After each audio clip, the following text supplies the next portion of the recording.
আরে কি ব্যাপার, ছোটু মনে হয় আমাকে ডাকতেছে। আরে আসলেই তো, ছোটু তো দেখি আমাকে ডাকতেছে। তাড়াতাড়ি ছোটুকে নিয়ে যেতে লাগবে, আমাকে অনেক কাজ আছে। এই যে মা, শুনতেছ? কি হলো রে রিমি, তুমি একটু ছোটুকে ধরো তো। আচ্ছা ঠিক আছে, দাও। কিন্তু এর আগের বার ছোটু জানে কি করছিল, এই ছোটুকে তাড়াতাড়ি ধরতে লাগবে। আরে ধরতেই পারলাম না। এর আগের বার ছোটু আমার 12টা বাজায় দিছিল। তুই একটা কাজ কর, তুই ছোটুকে নে আর আমি কাপড়গুলো ধুয়ে দিই। আচ্ছা ঠিক আছে, তাহলে এটাই হবে। আজকে তো ভালোই কাজ করছি, আজকে কাপড়গুলো ধুয়ে নিব। কি ব্যাপার, কোনো চিল্লাহাল্লা হচ্ছে না কেন? কিছুই তো বুঝতেছি না। আজকে আমি অনেক ভালো কাজ করছি, এবার তো রিমি অনেক মজা পাবে। এবার ছোটুকে ধরতে ধরতে ওর কমল লেগে যাবে, অনেক মজা হবে। যাই দেখে আসি কি করতেছে। বন্ধুরা তোমরা বলে যাও, তোমরা শয়তানকে ভালোবাসো নাকি তোমার মাকে ভালোবাসো? যদি মাকে ভালোবাসো তাহলে ভিডিওটিতে লাইক করে দিয়ে সাবস্ক্রাইব করে দাও। আর যদি এটি না করো, আমি মনে করবো তোমরা শয়তানকে ভালোবাসো। তাড়াতাড়ি দেখি তো কি করতেছে।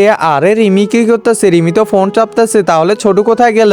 আরে মা, কি দেখতেছ? ছোটু কোথায় রে? আরে মা, ছোটু তো ঘুমায় পড়ছে। আরে কি বলিস, ছোটু ঘুমায় পড়ছে? এই ছোটু শুধু আমাকেই জ্বালাতে জানে। যাও যাও, তাড়াতাড়ি কাপড়গুলো ধুয়ে নাও। আচ্ছা ঠিক আছে, ধুইতেছি। আমার সাথেই এমন হয় কেন?